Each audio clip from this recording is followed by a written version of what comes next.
Assalamualaikum warahmatullahi wabarakatuh. Pada hari ini, saya Raditya Pratama Putra selaku moderator akan memandu acara presentasi kita pada hari ini. Dan beranggota yaitu Nadira, Rangga, Zahra, Ayu, Okta, Gilang, Fami. Untuk mempersingkat waktu, di sini saya akan menjelaskan tentang pengertian pendekatan pembelajaran menurut para ahli. Pendekatan pembelajaran adalah ide atau prinsip cara memandang dalam menentukan kegiatan pembelajaran. Pernyataan tersebut senada dengan Rusman 2018 yang berpendapat bahwa pendekatan pembelajaran adalah tahap pertama pembentukan suatu ide dalam memandang dan menentukan objek kajian. Berbeda dengan metode pembelajaran yang telah menentukan langkah di kelas atau model pembelajaran yang memiliki kerangka konseptual. Pendekatan pembelajaran itu lebih luas lagi, artinya pendekatan merupakan landasan berpikir atau filosofi dalam menentukan pembelajaran. Gulo, pendekatan menurut Gulo, Suprihatingrum, adalah sudut pandang kita dalam memandang seluruh masalah yang ada dalam kegiatan belajar mengajar atau pembelajaran. Sudut pandang tersebut menggambarkan cara berpikir dan sikap seseorang pendidik dalam menyelesaikan persoalan yang dihadapi pada kegiatan pembelajaran. Assalamualaikum warahmatullahi wabarakatuh. Perkenalkan, nama saya Nadira Faizatia Zahra dari kelas R2J. Saya akan menjelaskan tentang pendekatan pembelajaran menurut para ahli, yaitu menurut Sanjaya, Wati, dan Rahmawati. Sanjaya berpendapat bahwa pendekatan pembelajaran dapat diartikan sebagai titik tolak atau sudut pandang kita terhadap proses pembelajaran. Menurut Wati, pendekatan pembelajaran dapat diartikan sebagai titik tolak atau sudut pandang guru terhadap proses pembelajaran yang merujuk pada pandangan tentang terjadinya suatu proses yang sifatnya masih sangat umum. Menurut Rahmawati, pendekatan pembelajaran ialah jalan atau cara yang akan ditempuh dan digunakan oleh pendidik untuk memungkinkan siswa belajar sesuai dengan tujuan tertentu. Dapat disimpulkan bahwa pendekatan pembelajaran adalah pandangan atau sudut pandang berupa rencana awal untuk menentukan pelaksanaan proses pembelajaran dalam menerapkan perlakuan tindakan kelas yang akan digunakan dalam kegiatan belajar mengajar. Saya akan melanjutkan. B. Ciri-ciri pendekatan pembelajaran. Berdasarkan pengertian-pengertian di atas, dapat ditentukan beberapa unsur penting yang membedakan pendekatan dari konsepsi pembelajaran yang lain, yakni 1. Merupakan sebuah filosofi atau landasan. 2. Merupakan sudut pandang. 3. Serangkaian gagasan untuk mencapai tujuan tertentu. 4. Jalan yang ditempuh untuk menyampaikan pembelajaran. Pendekatan merupakan sebuah filosofi atau landasan sudut pandang dalam melihat bagaimana proses pembelajaran dilakukan, sehingga tujuan yang diharapkan dapat tercapai. Selanjutnya, saya akan menjelaskan tentang jenis pendekatan pembelajaran. Pendekatan dalam proses pembelajaran secara garis besar dapat dibagi menjadi dua jenis, yaitu yang pertama ada teacher center dan yang kedua itu ada student center. Yang pertama, saya akan menjelaskan terlebih dahulu tentang pendekatan teacher center. Pada pendekatan ini, pembelajaran berpusat pada guru sebagai seorang ahli yang memegang kontrol selama proses pembelajaran berlangsung, seperti aspek organisasi, materi, dan waktu. Guru ini nantinya akan bertindak sebagai seorang pakar yang mengutarakan pengalamannya yang nantinya akan menstimulus pengalaman pada siswa. Pendekatan yang berpusat pada guru nantinya akan menurunkan beberapa strategi pembelajaran, seperti pembelajaran direct instruction dan pembelajaran deduktif atau bisa disebut juga dengan pembelajaran ekspositori. Yang kedua, saya akan menjelaskan tentang pendekatan student center. Pendekatan student center mendorong siswanya untuk mengerjakan sesuatu sebagai pengalaman praktik dan membangun makna atas pengalaman yang diperoleh. Pusat pembelajaran diserahkan langsung kepada peserta didik dengan supervisi dari guru. Pendekatan yang berpusat pada siswa ini nantinya akan menurunkan beberapa strategi pembelajaran, seperti pembelajaran discovery learning dan inquiry atau penyelidikan. Selanjutnya, ada macam-macam pendekatan pembelajaran. Yang pertama, ada pendekatan kontekstual. Pendekatan pembelajaran kontekstual merupakan pendekatan pembelajaran yang dikenal dengan sebutan CTL, yaitu Contextual Teaching and Learning. Adalah pendekatan pembelajaran yang mengaitkan materi pembelajaran dengan situasi dunia nyata siswa. Melalui pendekatan kontekstual diharapkan hasil belajar dapat lebih bermakna bagi siswa, karena siswa dapat mengaplikasikan hasil pembelajaran dalam kehidupan mereka dalam jangka panjang.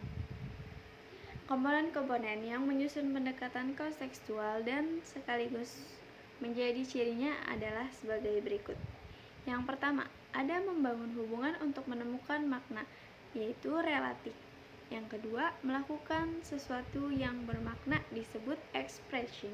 Yang ketiga, belajar secara mandiri atau kolaborasi disebut kolaboratif. Yang keempat, berpikir kritis dan kreatif disebut applying. Yang kelima, mengembangkan potensi individu disebut transferring. Yang keenam, standar pencapaian yang tinggi. Yang ketujuh, ada assessment yang autentik disebut expository. Selanjutnya, yang kedua ada pendekatan expository. Pendekatan expository menekankan pada penyampaian informasi yang disampaikan sumber belajar kepada peserta pembelajaran. Dalam pendekatan expository, sumber belajar dapat menyampaikan materi sampai tuntas. Artinya, pembelajar dilaksanakan secara holistik dan tidak khusus. Pendekatan expository lebih cocok untuk jenis bahan belajar yang bersifat informatif dan umum. Misalnya, seperti prinsip-prinsip dasar yang perlu dipahami untuk menunjang tahap pembelajaran lebih lanjut. Pendekatan ini cenderung berpusat pada sumber belajar dan memiliki ciri-ciri atau karakteristik sebagai berikut. Yang pertama, adanya dominasi sumber belajar dalam pembelajaran. Yang kedua, adanya bahan belajar terdiri dari konsep-konsep dasar atau materi yang baru bagi warga belajar. Yang ketiga, materi lebih cenderung bersifat informasi. Yang keempat, terbatasnya sarana pembelajaran. Selanjutnya, yang ketiga ada pendekatan induktif. Menurut Purwanto dalam Rahmawati, pendekatan induktif dalam pembelajaran adalah pendekatan yang bermula dengan menyajikan sejumlah keadaan khusus. Kemudian dapat disimpulkan menjadi Pendekatan deduktif. Pendekatan deduktif adalah pembelajaran yang berpangkal dari hal yang bersifat umum, lalu diarahkan pada hal yang bersifat khusus. Ya, pendekatan ini adalah kebalikan dari pendekatan induktif. Deduktif adalah cara yang berpikir yang bertolak dari pernyataan yang bersifat umum, kemudian menarik kesimpulan yang bersifat khusus. Oleh karena itu, pembelajaran dengan pendekatan deduktif terkadang sering disebut pembelajaran tradisional, yaitu guru memulai dengan teori-teori dan meningkat ke penerapan teori. Contoh, karakteristik atau ciri pendekatan deduktif adalah sebagai berikut. Yang pertama, pembelajaran menekankan transfer informasi oleh guru kepada siswa berupa pemaparan abstraksi, definisi dan penjelasan istilah-istilah. Lalu yang kedua, dilandasi suatu pemikiran bahwa proses pembelajaran akan berjalan dengan baik jika siswa telah mengetahui wilayah persoalan dan konsep dasarnya. Yang ketiga, menjelaskan hal-hal yang bersifat umum ke yang bersifat khusus, yaitu guru memberikan materi dan kemudian memberikan contoh-contoh khususnya. Lalu yang keempat, lebih menekankan ingatan siswa dan siswa. Ingatan siswa dan siswi bersifat pasif dalam kegiatan pembelajaran. Guru berperan banyak dalam kegiatan pembelajaran. Lalu ada pendekatan konstruktivisme. Dalam kelas konstruktivis, seorang guru tidak mengajarkan kepada anak bagaimana menyelesaikan persoalan, namun mempresentasikan masalah dan mendorong siswa untuk menemukan cara mereka sendiri dalam menyelesaikan permasalahan. Pendekatan ini tidak menginginkan siswa untuk dapat menjawab pertanyaan sesuai dengan apa yang ada dalam sumber belajar. Guru tidak akan sesederhana mengatakan bahwa jawaban dari siswa benar atau salah, namun justru lebih mengutamakan perkembangan daya kritis siswa dalam menyikapi berbagai opsi jawaban yang ada. Lalu ada pendekatan pemecahan masalah atau biasanya disebut problem solving. Dalam pendekatan ini, siswa didorong untuk memperoleh pengalaman menggunakan pengetahuan serta keterampilan yang sudah dimiliki untuk diterapkan pada pemecahan masalah yang bersifat tidak rutin atau jarang ditemui. Menurut Dewey dalam Sanjaya tahun 2011 halaman 217. Langkah utama dalam pendekatan pemecahan masalah ini itu yang pertama merumuskan masalah, yang kedua menganalisis masalah, yang ketiga mengembangkan beberapa hipotesis. Jadi hipotesis ini alternatif penyelesaian dari pemecahan masalah. Lalu ada mengumpulkan data. Langkah siswa mencari dan menggambarkan informasi yang diperlukan untuk pemecahan masalah. Lalu ada menguji beberapa hipotesis, mengevaluasi kelemahan dan kelebihan hipotesis. Lalu ada merumuskan rekomendasi pemecahan masalah. Yang G, pendekatan open-ended. Pendekatan open-ended memiliki prinsip yang serupa tapi tak sama dengan pendekatan pemecahan masalah, yaitu dimulai dengan memberikan suatu masalah kepada siswa. Karakteristik dari pendekatan open-ended ini adalah kegiatan siswa harus terbuka. Artinya tidak hanya hitam dan putih, benar dan salah saja. Lalu yang kedua, kegiatan materi memiliki ragam berpikir yang berbeda. Selanjutnya yang ketiga, kegiatan siswa dan kegiatan materi atau pemecahan masalah merupakan satu kesatuan. Selanjutnya H. Pendekatan saintifik.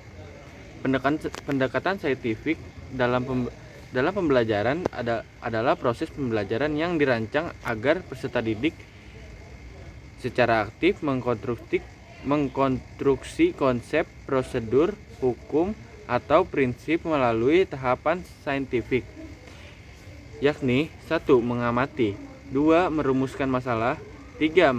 Merumuskan hipotesis, yang keempat mengumpulkan data, yang kelima menganalisis data, yang keenam menarik kesimpulan, yang ketujuh mengomunikasikan. Pendekatan saintifik adalah pendekatan pembelajaran kurikulum 2013. Artinya kurikulum 2013 menggunakan pendekatan ini sebagai induk model dan metode pembelajaran. I. Pendekatan inquiry atau inquiry. Pendekatan inquiry adalah pendekatan yang berusaha untuk memberikan kesempatan kepada peserta didik untuk belajar melalui penyingkapan atau penyelidikan terhadap suatu permasalahan seperti problem solving.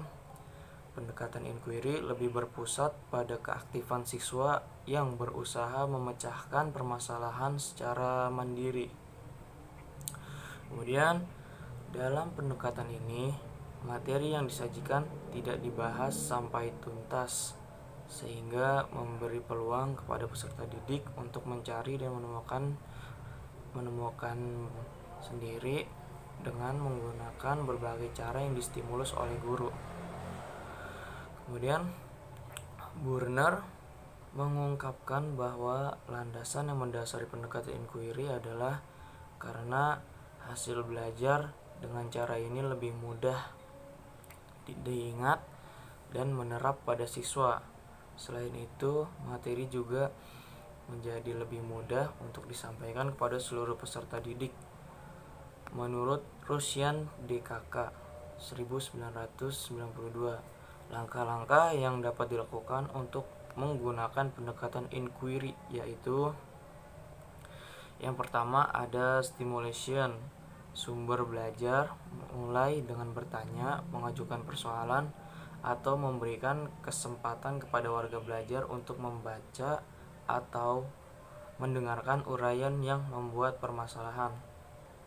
Kemudian yang kedua ada problem statement. Peserta didik diberi kesempatan mengidentifikasi berbagai permasalahan. Permasalahan yang dipilih selanjutnya harus dirumuskan dalam bentuk pertanyaan atau hipotesis. Kemudian yang ketiga, data collection. Untuk menjawab pertanyaan atau membuktikan benar tidaknya hipotesis itu, peserta didik diberi kesempatan untuk mengumpulkan berbagai informasi yang relevan, membaca literatur, mengamati objeknya, mewawancarai narasumber, atau uji coba sendiri dan sebagainya. Kemudian ada berikutnya yang keempat, data processing. Semua informasi itu diolah, dilacak, diklasifikasikan, ditabulasikan, kalau mungkin dihitung dengan cara tertentu, serta ditafsirkan pada tingkat kepercayaan tertentu. Kemudian yang kelima ada verification. Berdasarkan hasil pengolahan dan tafsiran atau informasi yang ada tersebut, pertanyaan atau hipotesis yang telah dirumuskan terdahulu itu kemudian dicek terbukti atau tidak. Kemudian yang terakhir atau yang keenam ada generalization. Berdasarkan hasil verifikasi, maka peserta didik menarik generalisasi atau kesimpulan tertentu dari sebuah permasalahan tersebut. Oke, mungkin dari kelompok kami cukup sekian, kurang lebihnya mohon maaf. Apabila ada kekurangan mohon dimaklum dari kelompok kami. Cukup sekian. Assalamualaikum warahmatullahi wabarakatuh.